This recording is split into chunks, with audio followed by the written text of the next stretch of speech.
Bonjour à tous et bienvenue sur ma chaîne Pixel et Vecteur. Aujourd'hui on va parler de InDesign et je vais vous montrer comment naviguer dans un document important. Vous voyez qu'ici j'ai un document qui a combien 50 pages. Voilà, bon, ça pourrait être un document beaucoup plus grand mais 50 pages c'est déjà assez. Et en fait l'idée c'est que je voudrais pouvoir passer de chapitre en chapitre assez facilement.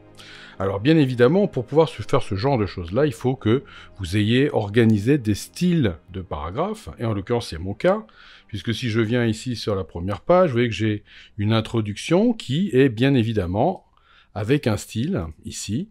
Voilà, si je clique ici, je vois qu'il y a un style grand titre. Et si je continue, voilà... Là, j'ai rien, voilà, je vais avoir quelques notions techniques, et là, je vais avoir un autre style qui va s'appeler aussi grand titre. Donc, je pourrais très bien me dire, je pourrais partir sur grand titre. Voilà, maintenant, si je descends un petit peu et que je regarde un peu plus mon document, vous voyez, on peut se rendre compte qu'il y a aussi des sous-titres. Ça pourrait éventuellement être intéressant, peut-être de faire les titres et les sous-titres, vous voyez, des choses comme ça. Bon, quoi qu'il en soit, je voudrais comme ça pouvoir naviguer facilement dans mon document pour aller modifier des choses ponctuellement. Et pour ça, je vais aller chercher une palette qui est assez peu connue et qui se trouve dans les objets interactifs et qui s'appelle les signés. Voilà. Les signés, c'est un peu une sorte de sous-table des matières. Là, il se trouve que je n'ai pas encore fait ma table des matières automatique, je la ferai quand j'aurai terminé mon document. Pour l'instant, c'est pas le cas. Donc, en réalité, ce que je veux, c'est avoir véritablement un signé.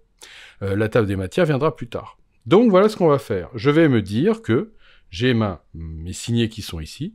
Je vais quand même aller sur page, table des matières ici. Et là, vous voyez, alors j'ai déjà fait un essai, donc c'est pour ça, normalement la table des matières est vide.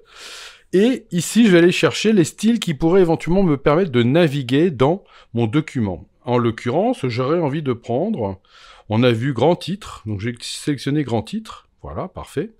Et puis, pour l'instant, on va en rester là. Grand titre, super. Je vais lui dire, en fait, je veux rien d'autre, parce que je veux pas faire une table des matières, donc je veux juste grand titre. Et je vais simplement lui dire de créer des signés PDF. Vous voyez, c'est tout simple. Je fais OK là-dessus. Voilà. Et vous voyez qu'au bout de mon curseur, j'ai la table des matières qui s'affiche. Alors, je ne peux pas ne pas la mettre. Alors, je vais la mettre en tout petit ici. Ça n'a aucune importance. En fait, elle va servir à rien, mais c'est simplement pour m'en débarrasser. Et il faut que je l'ai, parce que si je l'efface, les signés vont disparaître en même temps. Donc, il faut que je les garde. Et là, vous voyez que maintenant, je me retrouve avec la possibilité de naviguer, d'aller à l'introduction. Je double-clique à chaque fois, ou d'aller à quelques conseils pratiques. Et vous voyez que je navigue à l'intérieur. Parfait. Éventuellement, je pourrais me dire, ouais, mais bon, j'aimerais bien avoir un truc un peu plus détaillé, même si c'est déjà pas trop mal. Donc, je pourrais revenir dans Page, table des matières, et je vais lui rajouter aussi là, j'ai fait les grands titres. Je vais aussi lui prendre les titres quand même. Alors, je cherche. Voilà, j'ai les titres qui sont là, je vais me les ajouter en dessous, vous voyez, ça va venir ceux-là.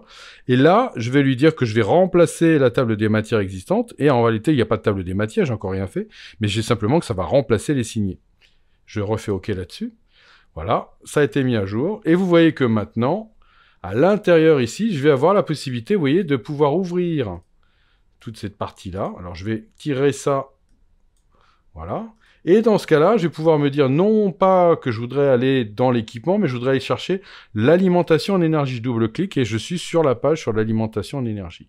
Et là, vous voyez que ça devient super intéressant. Ça va me permettre de pouvoir naviguer dans mon document beaucoup plus facilement et pouvoir faire les modifications que j'ai envie de pouvoir faire très facilement. Voilà. À la fin, éventuellement, je pourrais reprendre ma table des matières et la terminer. Elle est déjà en fait un peu amorcée, mais là, ce n'est pas mon objet, c'est l'objet, je suis en train de travailler sur un document, et je veux donc pouvoir aller vite à un endroit précis. Par exemple, je voudrais aller aux étapes de post-production, hop, ça y est, j'y suis. Voilà, et ben écoutez, j'espère que cette petite astuce va vous intéresser, et je vous dis à bientôt dans Pixel et Vecteur pour de nouvelles aventures.